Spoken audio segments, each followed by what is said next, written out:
अगर पति नहीं रहेगा तो तेरा क्या होगा। अब मुझे ये नहीं समझ पति रहते हुए क्या हो रहा है। मेरे ऊपर भी ये कहा गया कि आप इसको उठा ले जाओ, इसके साथ रेप कर दो और इसको गोली मार दो। जब तो मुझे यही लगता कि मेरे ऊपर भी आरोप लगेगा कि मैं चरित्रहीन हूँ। किस तरह साबित करेंगे वो लोग, इस दिशा में प्रयास मुझे लगता है। अपनी औरतों के साथ कैसा व्यवहार करते हैं। महिला जज है, वो आती है वहाँ तो डोमेस्टिक वायलेंस का केस, वो केस जजमेंट सुनाती है, घर में आती है, पति से जूते खाती है, जूता उसका उतारती है, उसके पैर दबाती है। अब बताइए, ये सवर्ण कैटेगरी की महिलाओं की बात कर रही हूँ।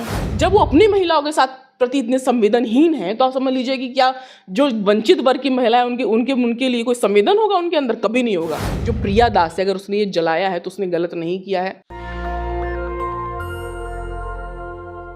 स्याही सूख नहीं पाती, अखबारों की नई खबरें आ जाती हैं बलात्कारों की। नमस्कार, मैं निधि रतन, आप देख रहे हैं नेशनल दस्तक। लगातार भारतीय जनता पार्टी की नीति बन चुकी है कि बलात्कार करो और बलात्कारियों को बरी करो। हम बातचीत करेंगे मनीषा वाल्मीकि के इंसिडेंट पे। हाथरस में जिस तरीके से एक विवश घटना हुई थी बहुजन समाज की बच्ची के साथ, उसके आरोपियों को रिहा कर दिया जाता है। आखिर इस पर कोर्ट किस तरीके से फैसला लेता है, जाति के आधार पर, या बहुजन समाज की जो बेटी थी मनीषा वाल्मीकि, उसको जस्टिस इसलिए नहीं मिल पाता कि वो बहुजन समाज की, वाल्मीकि समाज की बेटी है। मेरे साथ हैं प्रियंका पासवान, मुखर होकर बहुजन मुद्दों पर आवाज़ उठाती हैं। उनसे जानेंगे कि उस मुद्दे को वो कैसे देखती है। मैम, हमारे चैनल में आपका स्वागत है। धन्यवाद। पहले तो मैं यही जानना चाहूँगी, मनीषा वाल्मीकि के जब आरोपियों को गिरफ्तार किया जाता है और उनकी जब कार्रवाई होती है, जब उनको सज़ा देने की बारी आती है तो उनको बरी कर दिया जाता है, इसको आप कैसे देखती हैं? देखिए, इसमें अगर देखा जाए अपने तरफ से, अगर हम लोग देखें, अपने नज़रिए से देखें, तो वाकई हम लोग के लिए ये जो सिचुएशन है आज से नहीं, बहुत टाइम से ऐसा चला आ रहा है। लेकिन अभी जो मनुस्मृति की बातें हो रही, मनुस्मृति लागू करने की बातें हो रही, उसमें ये सारी चीज़ें कॉमन है। तो अगर इस मनीषा वाल्मीकि जो लड़की थी, वहाँ आप देखेंगे जब उसका रेप हुआ तो गांव के गांव इकट्ठे हो जाते हैं, ठीक है, उसको बचाने के लिए, उन लड़कों को बचाने के लिए। शासन प्रशासन पूरी तरह लिप्त हो जाता है कि वो लड़की को किस तरह रात में जला दिया जाए। जहाँ इस तरह होगा काम, वहां पे आपको न्याय की उम्मीद आप कैसे कर सकती हैं? आखिर मैं फिर वही बोल रही हूँ, वो निर्भया उर्फ ज्योति सिंह भूमिहार नहीं थी, ना डॉक्टर प्रियंका रेड्डी थी कि रातों रात कार्रवाई करके उसको न्याय दिला दे शासन प्रशासन, कोर्ट। आप कहना चाहती हैं कि जाति के आधार पर कोर्ट भी फैसला सुनाता है और कार्रवाई भी इसी आधार पर होती है? देखिए, अगर इसमें मनीषा वाल्मीकि को वाकई न्याय मिल जाता तो वाकई बहुत बड़े तबके का कानून पे, जुडिशरी पे बहुत भरोसा होता। लेकिन जो बिल्कुल लड़के जो फिर से फ्री हो गए, और इसमें हमारा आखिर जुडिशरी पे क्यों भरोसा होना चाहिए जब हमारे लोग को न्याय नहीं मिलता? इतने साल से ये चीज़ें चली आ रही हैं और फिर भी मतलब उस सबूत तो क्या मिलेगा जब उसको सबूत मिटाने में प्रशासन ही पूरा साथ देता है। तो डेफिनेटली जाति देख के ही होता है। अगर जाति देख के नहीं होता तो देर सवेर सही ज्योति सिंह उर्फ निर्भया को, भूमिहार थी, उसको न्याय मिले देर सवेर। डॉक्टर प्रियंका रेड्डी है, उसके तुरंत ऑन स्पॉट मार दिया गया। तो कम से कम हमको इतने साल लड़ने के बाद कुछ तो मिलता। लेकिन जहां अगर आप कहीं देखेंगे तो होता ये है कि अगर हम दलितों की बात कर रहे हैं, तो मैं मिश्रा हूँ, मैं आपके अपोजिशन में हूँ, आप पक्ष में हैं। हम दोनों बैठ के मिश्रा लड़ेंगे, दलितों की स्थिति पे बात करेंगे। बाद में क्या होगा, आप हार जाएंगे या मैं हार जाऊंगी, और इसके साथ भी हमारी जनता हार जाती है। तो कम से कम दलितों के लिए तो उनका प्रतिनिधित्व होना चाहिए। इसी तरह अगर जुडिशरी में हमारा प्रतिनिधित्व नहीं है तो आपको क्या लगता है उनको संवेदना ही नहीं है?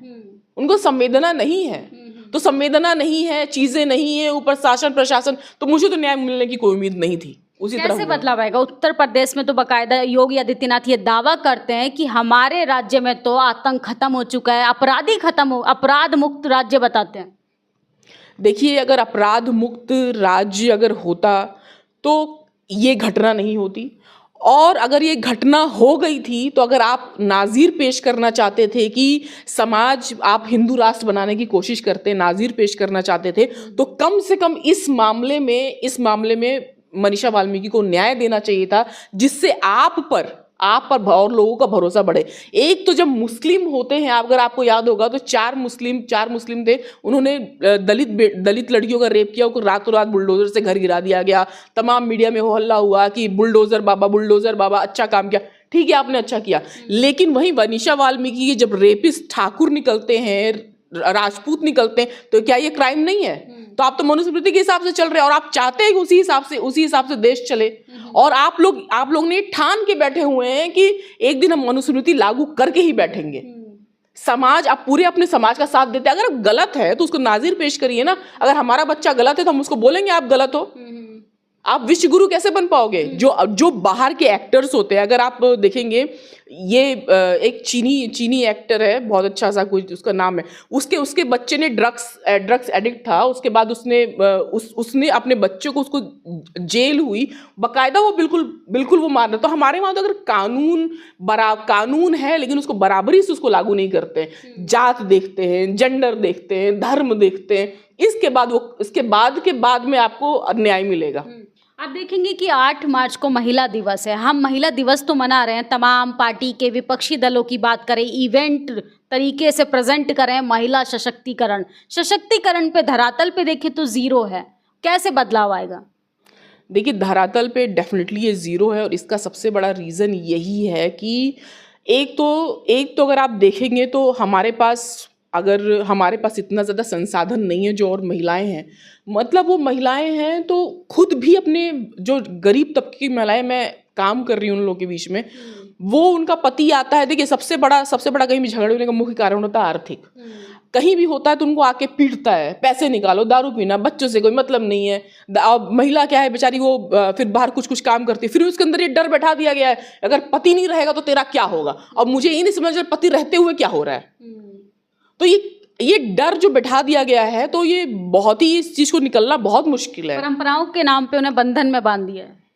देखिए, परंपराओं और डर, तमाम चीजें कि पति नहीं रहेगा तो क्या होगा, लोग क्या कहेंगे, समाज क्या कहेगा, ये क्या कहेगा, चरित्रहीन औरत, तमाम चीजें। और सबसे बड़ी बात है, औरतें इस चीज से सबसे ज्यादा दुख होती हैं कि जब उनको चरित्रहीन की दिशा में उनको कोई भी महिला कोई भी काम करने लगती है और सबसे पहले उसको घोषित कर दिया जाए चरित्रहीन है, ठीक है, तो महिलाओं को सबसे ज्यादा दुख होता है और समझ लीजिए वो बिल्कुल टूट सी जाती है। और इसी चीज पे औरतों को बहुत ज्यादा ताकतवर बनना पड़ेगा। मुझे तो मेरे ऊपर भी ये कहा गया कि आप इसको उठा ले जाओ, इसके साथ रेप कर दो और इसको गोली मार दो। अब सेकंड स्टेप तो मुझे यही लगता है कि मेरे ऊपर भी आरोप लगेगा कि मैं चरित्रहीन हूँ। किस तरह साबित करेंगे वो लोग? इस दिशा में प्रयास मुझे लगता हो रहा है। सवाल करती हैं, मुझे लगता है बहुजन समाज से आती हैं और मुखर होकर बोलती हैं, ये सारी चीजें उनको बुरी लगती हैं। डेफिनेटली, क्यों नहीं बुरी लगेंगी भाई। एक देखिए, सबसे बड़ी बात तो इंसान अपने सामने बैठने ही नहीं देना चाहता है। दूसरे, अब आप बैठ रहे हैं और ऊपर से उनसे सवाल जवाब कर रहे हैं, तो वो तो कैसे ही बर्दाश्त करेगा। वो अपनी औरतों के साथ कैसा व्यवहार करते हैं, महिला जज है, वो आती है, पहले वहां तो डोमेस्टिक वायलेंस का केस जजमेंट सुनाती है, घर में आती है, पति से जूते खाती है, जूता उसका उतारती है, उसके पैर दबाती है। अब बताइए, ये 100 कैटेगरी की महिलाओं की बात कर रही हूं मैं। तो जब वो अपनी महिलाओं के साथ ऐसी बातें करते हैं, आखिर वो किन महिलाओं को जलाते थे? मनुस्मृति के हिसाब से जब जलाते थे तो किन महिलाओं, अपनी महिलाओं को जलाते थे सती प्रथा में। अपनी बच्चियों को वहां पहले छोड़ दिया करते थे मंदिरों में, और अपनी ही बच्चियों को, फिर वो विधवा हो गई तो उसको सरमुंडा करके और फिर उसको घर में ही इतना रेप और सारी चीजें, और मुंह खोले तो तेरा इज्जत जा रहा है। किसके साथ करते थे? अपनी महिलाओं के साथ ही तो करते थे। तो जब वो अपनी महिलाओं के साथ प्रति इतने संवेदनहीन हैं, तो आप समझ लीजिए कि क्या जो वंचित वर्ग की महिलाएं, उनके लिए कोई संवेदन होगा उनके अंदर? कभी नहीं होगा।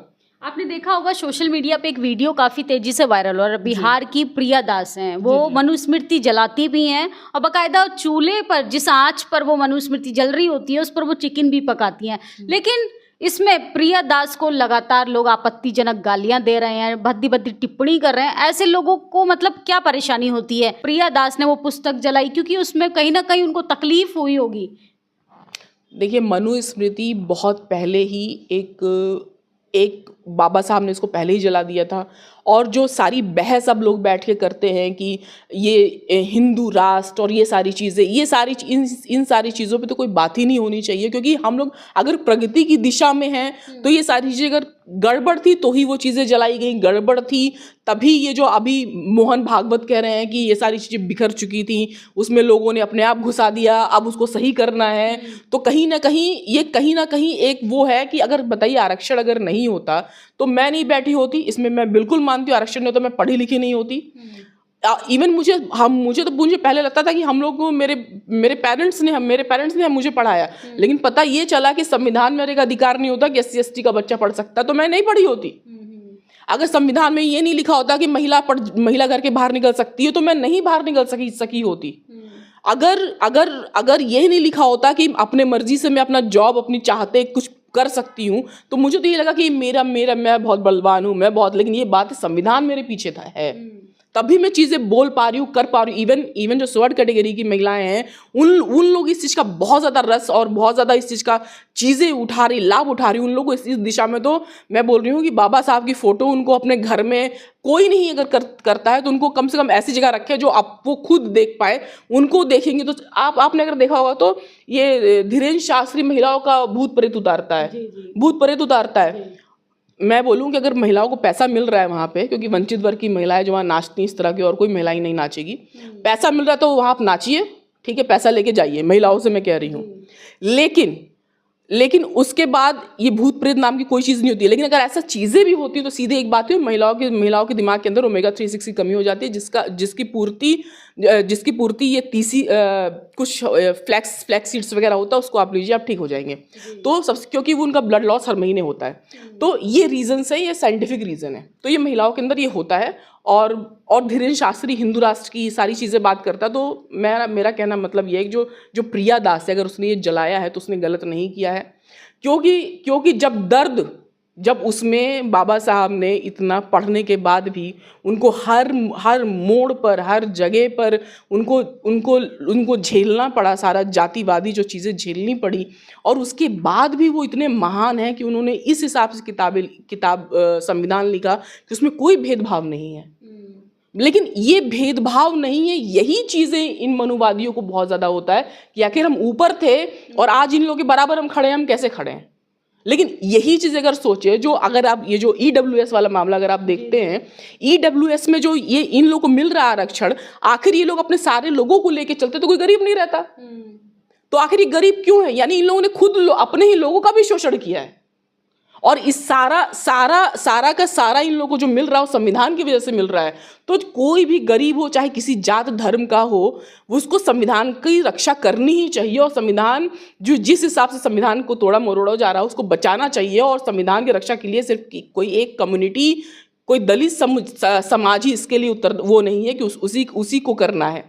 आप अगर आप संविधान की बात कर रही हैं, लेकिन पिछले 8 सालों में देखा जाए तो मुझे लगता है मनुस्मृति से देश चलाया जा रहा है। कहने के लिए नामात्र के लिए संविधान रह गया है, उसको इम्प्लीमेंट तो कुछ नहीं किया जा रहा, उसका 1% भी नहीं हो रहा। आप देखेंगे जिस तरीके से एट्रोसिटीज हो रही हैं, दलितों को मूंछ रखने पे मार दिया जाता है, मुस्लिम लोगों को गौ तस्करी के शक में मार दिया जाता है, ये सब बदलाव कैसे आएगा? क्योंकि संविधान सिर्फ हम कोर्ट में, मुझे लगता है कि सिर्फ हमारे कोटेशन में संविधान रह गया है। ये जो लिंचिंग का मामला है, ये मामला, इसमें दलित और मुस्लिम ही सबसे ज़्यादा पिसे हैं। और ये सामाजिक रूप से, और इसको सिर्फ इसलिए किया गया है कि दलित और मुस्लिम, क्योंकि ये जो है इनको ले करके अपनी राजनीति करते हैं और इनको हमेशा दबाने की कोशिश करते हैं।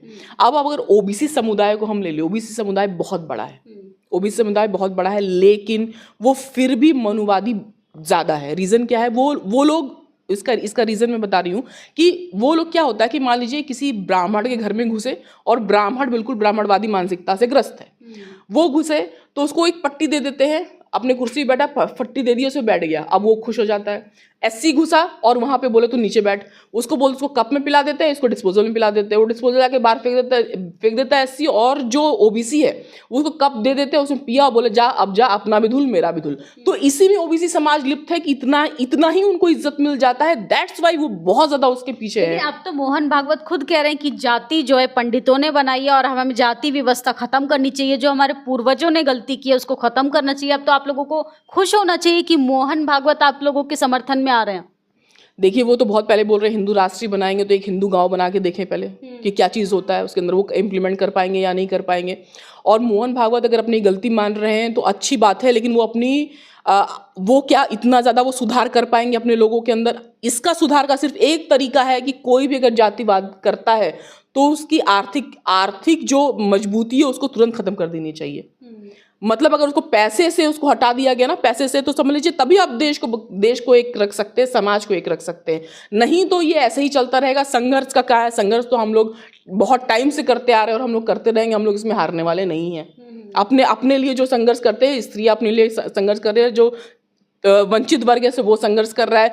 अभी भी देखिए प्रधानमंत्री आवास योजना चल रही है और उसमें भी चंद्रशेखर आजाद एक जो भीम आर्मी जिनका है वो एक झुग्गी को दिखाते हैं, पक्के मकान को, कि हमें भी पक्के मकान का अधिकार है। अब मैं सोच रही प्रधानमंत्री आवास योजना चल कहाँ रही है?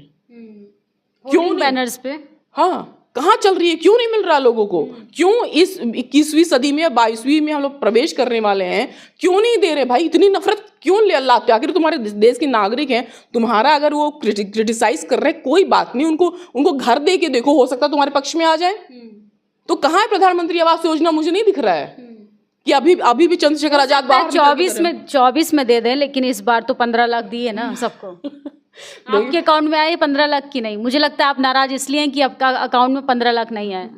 देखिए 15 लाख की जहाँ तक बात है, अमित शाह भी कहे थे, उनका खुद का जुमला बोल रहे थे कि भाई ये तो जुमला है। देखिए जानते हैं अभी जो ये चीज़ें ना, एक कोई भी चीज़ जो जैसे कि 2014 में बीजेपी आई या केजरीवाल आई, इन लोगों ने एक लहर चलाई, जो लहर में पूरा का पूरा, क्योंकि आरएसएस बहुत बड़ा संगठन है, मतलब वो लोग संगठनात्मक रूप से बहुत मजबूत है, क्योंकि पैसा है उनके पास में, मंदिरों का सारा पैसा जाता है जहाँ हम जैसे मूर्ख लोग दान देते हैं, और मंदिरों का पैसा जाता है, उन्हीं से उनके लोग पलते हैं। फिर ये लोग, और इन्हीं दोनों के पीछे आरएसएस है। इवन केजरीवाल जी के भी पीछे आरएसएस ने किया था, और उनके पीछे तो आरएसएस है ही। अमित शाह ने भी बोला था कि 15 लाख एक जुमला है। एक लहर चली थी, जो इस लहर में इन लोगों ने जनता को खूब सपने दिखाए। लोगों ने सोचा शायद हो जाए, खूब सपने दिखाए, लोगों ने सोचा शायद हो जाए। और जो पहले चप्पल भी पहनते थे, अब चप्पल भी उनके पैर में नहीं, और हवाई जहाज में क्या चढ़ेंगे कि हवाई जहाज ही बिक गई है। आप बीजेपी के लिए इतना तीखा बोलेंगी तो ईडी सीबीआई आ जाएगी आपके घर। देखिए मैं पार्टी के विरोध में नहीं हूँ, मैं पार्टी का जो उनका विचारधारा जो करने के उसमें हूँ, क्योंकि अगर उनको लगता है कि बाकी वो देश के लिए कुछ कर रहे हैं तो अपने पूरी जनता को लेके साथ में चलना चाहिए, और तभी समाज भी एक होगा, तभी समाज में भी आप समरसता ला सकते हैं, और तभी आप देश को भी आगे बढ़ा सकते हैं। बहुजन समाज की महिलाओं ने कितनी तरक्की की? सामाजिक स्थिति की बात करें, राजनीतिक स्थिति की बात करें तो देखिए तरक्की की सारी मलाई जो संवैधानिक रूप से मिली है, मुझे लग रहा है सवर्ण महिलाएं ही खा रही हैं। हमें तो कुछ नहीं मिला। कहीं भी अगर मान लीजिए हमारे इक्का दुक्का लोग भी होते तो अपना नाम छिपाए घूमते रहते हैं, और बाद में लेकिन फिर भी नाम छिपाने से कोई फायदा नहीं है, पता तो कर ही लेते हैं। और उसके बाद मतलब एक तरह से अगर जातिवाद के हिसाब से देख लीजिए तो एक ब्राह्मण भी जो अनपढ़ है उसको पंडित जी को कहके बुलाएंगे, और हमारा जो पढ़ा लिखा एक IAS ऑफिसर है उसको भी बोलेंगे कहाँ जा रहा है तुम। तो ये कास्टिज्म का इफेक्ट है, जो कभी नहीं जाएगा। तो इसका, और ये लोग जो आरक्षण के ऊपर बवाल करते हैं, EWS क्या है? आरक्षण नहीं मिला तुम्हें, अब तुम कौन से नहीं कोटे वाले रह गए, और आर्थिक रूप से वंचित लोग, OBC से कम नंबर पे भी वो नौकरी मिल रहा है EWS वालों को। तुमको अपने लोगों के प्रति नफरत करनी चाहिए। तुम लोगों ने हमें इस स्थिति में क्यों झोंक दिया? अपने लोगों से नफरत करना चाहिए। जनरल कैटेगरी के लोगों का कहना है कि कम नंबर जिनमें मेरिट भी नहीं होता वो लोग भी बाहर रेस में आ जाते हैं हमारे बराबर। 40% वाला व्यक्ति भी 80% वाले के साथ बैठने लगता है। देखिए ये जो आरक्षण की बात है, 3000 साल से जब तक संविधान नहीं लिखा गया था उसके पहले भी हिंदू राष्ट्र था, और ये प्रतिनिधित्व देने की बात है उस वक्त। तो मतलब आप समझ लीजिए आज संविधान है, लोग बोल पा रहे हैं, लोग समझ पा रहे हैं, अपना कम्युनिटी उनको पता है, उनकी कम्युनिटी को क्या दर्जा है, समाज में क्या स्थान है उनको ये पता, उसके लिए जागरूक हो ले रहे हैं, उसके लिए बोल रहे हैं। लेकिन 3000 साल में लोगों को यही नहीं पता था कि हे भगवान ये क्या हो रहा है मेरे साथ में, ये करूँगा वो करूँगा, कुछ नहीं करूँगा, फिर भी मैं यही रहूंगा। जाति आधारित सारी चीजें थी। अब तो वो प्रतिनिधित्व देने के लिए है जो आरक्षण प्रतिनिधित्व देने के लिए है। और EWS को मैं बिल्कुल मानूंगी कि ये आप गरीबी उन्मूलन के लिए दूसरी चीजें चलाइए, लेकिन ये तरीका सही नहीं है। इसको आप कैसे देखती हैं? एक सवाल है मेरा, पर्सनल तौर पे ये सवाल है कि ये देश जाति प्रधान देश तो है, साथ में पुरुष प्रधान देश भी है। आप उस समाज से, उस तबके से निकल कर यहाँ मीडिया के सामने बोल रही हैं, किन किन संघर्षों का सामना करती है हमारी बहुजन समाज की बेटियाँ? देखिए, हर सेकंड पे संघर्ष है। और लेकिन मुझे ऐसा लगता है कि अगर हम लोग बोलने पे आ जाए, अपने हक को लेने के लिए करने पे बात आ जाए, तो हम लोग पीछे नहीं हटते हैं, क्योंकि हमारे पास खोने के लिए कुछ नहीं है। क्योंकि सामाजिक स्थिति भी हमारी कुछ भी रहे, कुछ भी करे, रहेगी वही। और हम लोग तसला भी उठा करके कहीं भी मजदूरी भी कर सकते हैं और यहाँ बोल भी सकते हैं, इसलिए हम लोग पर खोने के लिए कोई भी चीज़ नहीं है। तो सबसे पहला विन पॉइंट तो ये है। दूसरा ये है कि अगर हम लोग नहीं बोलेंगे, अगर हम बोलने का मौका मिला, अगर हम लोग नहीं बोलेंगे, तो आपको क्या लगता है आपकी आने वाली जनरेशन, हमारी आने वाली जनरेशन के लिए ही ये प्रिपरेशन है। जैसे उन लोगों को देखिए ना आप, जो पूरे जुडिशरी में बैठे हुए, उनके चाचा भतीजा, उनके ताऊ चाचा, सारे वही हैं। आप कहीं भी किसी भी सेक्टर में चले जाइए, सब अपने अपने लोगों को पुल करके, तो कम से कम हम लोग अपने लोगों को तो कम से कम इस स्थिति में रखें कि वो फिर आगे भी बोल तो पाए, अपने हकों के लिए फिर लड़ भी तो सके, कुछ ऐसी चीजें निकालें कि हाँ ठीक है, अगर ये मलाई खा रहे तो हम कैसे मलाई खा सकते हैं। मैं वही बोला ना कि जैसे कि उनको वहाँ जैसे बोले कि नाचने के लिए अगर कुछ वहाँ पे भूत उतारने के लिए, उसको नाचने के लिए औरतों को दिया जा रहा है पैसा, ले लो, लेके जाओ, ठीक है, लेकिन उसमें पढ़ो मत, क्योंकि हमारी इतना बेरोजगारी हो गया है। क्या बात कहेंगी? हमारे प्लेटफॉर्म से तमाम महिलाएं आपसे प्रेरणा लेती हैं, क्योंकि आप एक सशक्त और बोल्ड महिला हैं, बेबाक होके बोलती हैं, ना मर्दों से डरती हैं, ना मर्दवाद से डरती हैं, ना जातिवाद से तो बिल्कुल नहीं डरती हैं। देखिए, ये सब यही बोलूँगी कि देखिए, कोई भी चीज़ आपको जो करने का मन करे, फीमेल्स को कुछ भी करने का मन करे, वो आप करिए। ज़िंदगी एक ही मिली है आपको छोटा पहनने का मन करे, आपको मोटा होने का मन करे, आपको सोने का मन करे, आपको कुछ भी काम करने का मन करे, किसी से डरने की ज़रूरत नहीं है। जो चाहिए आप मन में कीजिए। आपका मन आ रहा है हम दूसरे देश में जाएंगे, दूसरे शहर में अकेले जाएंगे, वहाँ जाएंगे, जाइए, आप उस चीज़ का आप एक्सपीरियंस तो कीजिए। हर जगह गलत कोई चीज़ नहीं होती है। अपने दम पे, अपने चाहतों पे जीवित रहिए, कि कहीं आप मरे तो फिर ये ना लगे कि हाय ये मैंने नहीं किया। और मेरी लाइफ में सबसे अच्छा ये, आज तक मैं अपनी लाइफ से इतनी संतुष्ट हूँ कि मैंने, हो सकता है कि मुझे आंशिक रूप से सफलता मिली हो, लेकिन मुझे हर क्षेत्र में सफलता मिली है जो मैंने आज तक किया है। और मैं इतना ज़्यादा अपने लिए खुश हूँ कि मैं जब मैं कभी सोचती हूँ, मुझे लगता है कि हाँ मैंने सब कुछ अच्छा किया, और जो चाह रही थी वो मैंने किया, और मैं बहुत ज़्यादा संतुष्ट हूँ अपने को लेकर। क्या ये मनुस्मृति से पॉसिबल हो पाता? मैंने मनुस्मृति से पॉसिबल, मैंने वही तो बोला, जब मैं पढ़ने के लिए निकली तो मुझे तो लगा मेरे पेरेंट्स नौकरी कर रहे हैं। फिर आप समझ में आता मेरे पेरेंट्स नौकरी कैसे किए, आरक्षण की वजह से नौकरी किए। और उनको प्रतिनिधित्व है ये भाई, ये प्रतिनिधित्व का मामला है कि जब हमारा प्रतिनिधित्व नहीं था तो प्रतिनिधित्व देना है, इस तबके के ऊपर बढ़ाना है। लेकिन अभी भी बहुत सारे ऐसे लोग हैं जहाँ पे अभी भी आरक्षण की ज़रूरत है। और जिस हिसाब से निजीकरण की वजह से सिकुड़ता जा रहा है, तो मैं पीएम मोदी से ये निवेदन है मेरा कि वो और PSUs क्रिएट करें और सामाजिक न्याय का जो ये लड़ाई है उसमें भागीदार बने। आप आखिर भारत के प्रधानमंत्री हैं, सिर्फ किसी एक पार्टी के नहीं हैं। बहुत बहुत शुक्रिया हमसे बातचीत करने के लिए। धन्यवाद जी। तो ये थी प्रियंका पासवान। अब हमारे बहुजन समाज की बेटी को प्रियंका पासवान बनने की ज़रूरत है, फूलन बनने की ज़रूरत है, प्रिया दास की तरह बेबाक होकर आंखों में आंखें डालकर मनुवादी विचारधारा से लड़ने की ज़रूरत है। क्योंकि अब समय आ गया है अपने हक अधिकारों पे बात करने के साथ साथ अपने हक अधिकारों को छीनने का भी अब समय आ चुका है। अब सरकार हमें हमारे अधिकारों से पीछे करती जा रही है। हमारा संविधान को बचाना होगा, हमें अपने अधिकारों को बचाना होगा, फंडामेंटल राइट्स को बचाना होगा। क्योंकि संविधान सुरक्षित रहेगा तो हम सुरक्षित रहेंगे, और हम सुरक्षित रहेंगे तो हमारी आने वाली पीढ़ियां भी, हमारे आने वाली नस्लें भी सुरक्षित रहेंगी। हमारी बातचीत पे आपकी क्या प्रतिक्रिया है कि महिलाओं को घूंघट की प्रथा से बाहर निकलकर बाहर की दुनिया देखनी चाहिए कि उनके लिए कितने ज़्यादा ऑप्शन खुले हुए हैं? आप अपनी राय कमेंट बॉक्स में ज़रूर दें। शुक्रिया। नेशनल दस्तक की आपसे गुजारिश है कि अगर इसको बचाना चाहते हैं तो नेशनल दस्तक को सब्सक्राइब करने के लिए रेड कलर के सब्सक्राइब बटन को दबाएं, फिर बेल आइकन की घंटी दबाएं। नेशनल दस्तक को बचाने के लिए बहुत ज़रूरी है कि हर खबर को शेयर करें, लाइक करें, कमेंट जरूर करें।